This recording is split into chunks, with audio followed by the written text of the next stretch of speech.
So life today can be very boring, tedious, and you can feel like you're doing the same thing day after day.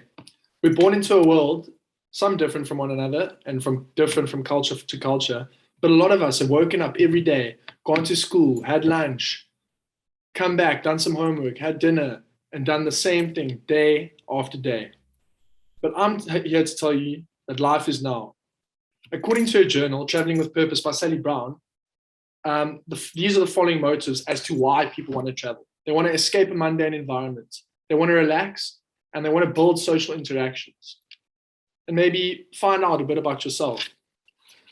So I've always had big dreams of a future full of excitement on a day-to-day basis. That's why I want to travel. I want to explore. I want to escape from this mundane environment of normal life. And I, quite frankly, don't want to do what everyone else is doing. I want to get up, take the leap, and just dive into travel and see what the world has to offer. Now, I've done a little bit of traveling already, and what I've found is that the people you meet along the way are what makes it so unique. A few years ago, my brother and I did a trip to Vietnam, and we made some amazing friends. We met Connor from Wales, Marche from the Netherlands, and Ajal from Manchester. Now, when we first arrived there, it was about 8 o'clock at night, and this is how the city looked. It was absolutely buzzing. Everyone was wearing these red bandanas and waving red flags, and it was the day of the Asia Cup final, and we had no idea. It was Vietnam versus Malaysia, and people were singing, people were dancing, everyone was having a massive, massive joy. That night, my brother and I went bar hopping, and somewhere along the night, we lost each other, and I couldn't find him. So about 2 a.m., I decided I must go look for this oak, and I ended up going back to the hostel, where I found him and 4 other doormates fast asleep. And this was some of our nights. These guys were from South Africa. This guy was from Florida. It just shows how the diverse amount of people you meet while you're in a different country. And when I got back, everyone was dozing, but fast asleep. But when I woke up, I was completely wrong. I woke up to a Dutch girl screaming at my brother, "Daniel, what the fuck, man? You were so drunk last night and vomiting all over the place. I had to clean it up and shower you. What the fuck, man?" And little did I know, this was the start of a friendship. We became friends with this girl called Marche, and we still keep in touch with her to this day. My brother and I actually visited Amsterdam recently, and this is a picture of us 3 together in the Netherlands, where she showed us around, and she's actually coming to visit here next year. And it just shows you how travel quickly builds friendships and connections, and I think that's one of the most important things you can learn from travel. Another beneficial aspect of travel is that you put yourself outside of your comfort zone very quickly. I also went to Zanzibar this year, luckily enough, to visit my friend who opened a kite school. And while I was there, I made some other friends. And we decided that we were going to travel from the south of the island in Zanzibar to the north in Nungwi. And we learned a lot. We ate coconuts, we ate octopus, we tried roots. I don't even know what they're called. It was like a mixture between a turnip and a sweet potato. And on our way back, this was in Nungwi, a beautiful, beautiful place in the north. But on our way back, my one friend here on the left said, "Okay, let's smoke a joint." And I was in Zanzibar. I mean, I couldn't say no. But I did find myself outside of my comfort zone very quickly.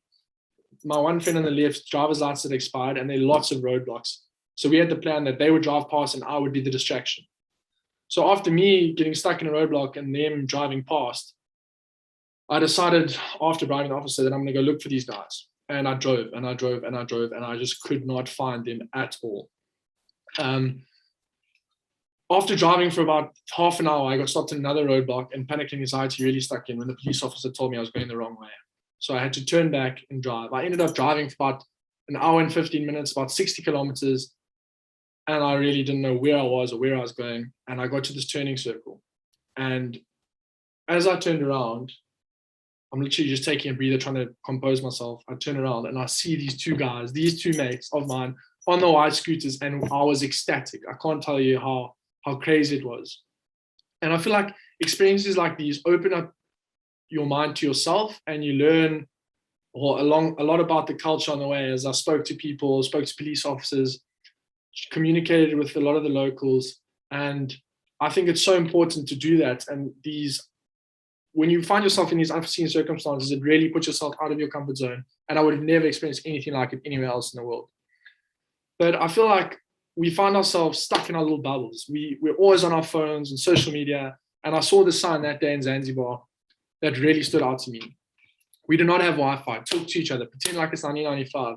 And that was one of the vital lessons I learned while I was in Zanzibar. So I think everyone should travel. I think it's a great way to meet people, learn about yourself, the different cultures, and it's great for your happiness. But people always think you need a lot of money. But I'm here to tell you that that's not the case. Now, there are three aspects when you're looking to travel. You're looking to cover your transport, accommodation, and money. So transportation can be very expensive, and it's probably one of the biggest costs you'll find yourself coming across when you're looking to fly from South Africa to somewhere else. But I have got a solution for you when you arrive in your destination, and this is hitchhiking.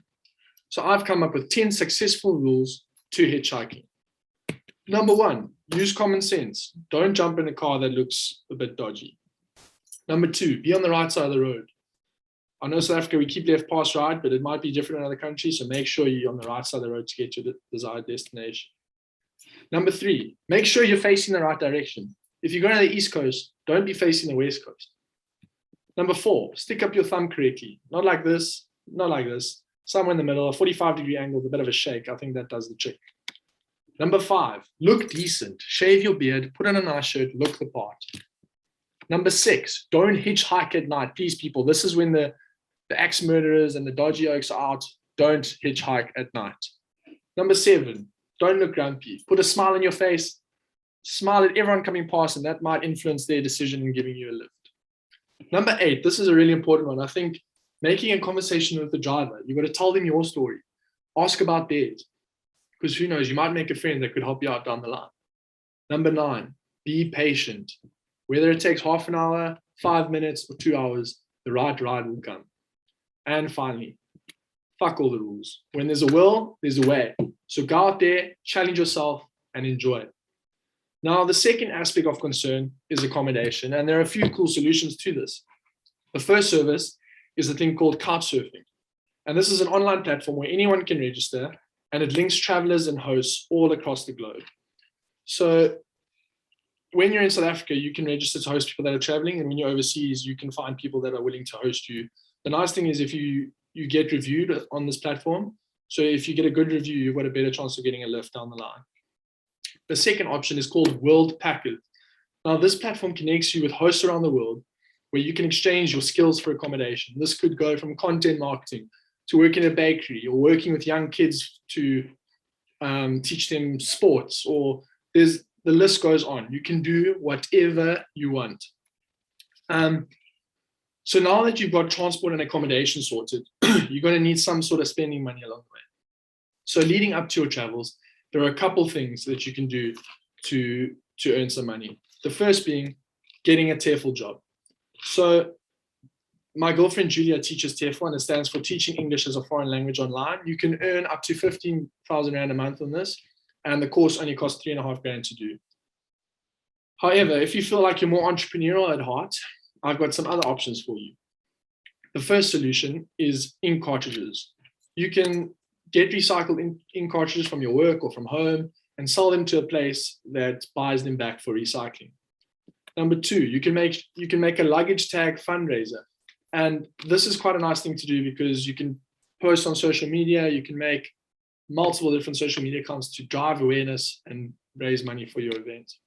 And number 3, you can sell t-shirts. This is my new brand, Peaks. It's violently lek, short for lekker. And this is an effort to raise money for my travels next year. And I've just made a few. So if you want, please let me know, and I'll be more than happy to sell them to you.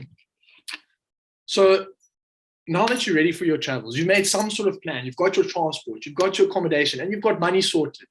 Go out and do it. Take the risk, because once you come back, you'll have stories to tell. You'll have friends for life and memories that last a lifetime. Thereafter, I think life can go one of 3 ways. You can either go back to that mundane environment, live the rat race, wake up, go to work, see the same friends that are speaking about the same things week in and week out, go to that same boring pizza place you always go to and live the life you always have. Or you could carry on traveling, go back to that road, stick out your thumb, get that ride and carry on chasing that intensity that you derive from traveling. Or finally, and this is the route I want to take, you come back to your home, you get that job you always wanted or start that business, but instead of going to the same pizza place, try the ramen place or that new sushi place. Go try something new. Start a hobby that gives you that intensity you felt from traveling. Go on hikes, try to surf, speak to that person in the mall or that random person at the bar, because who knows, they might change your life for the better. So I just like to finish off with a quote, and I think it sums up everything I've said quite nicely. Travel is never a matter of money, but a matter of courage.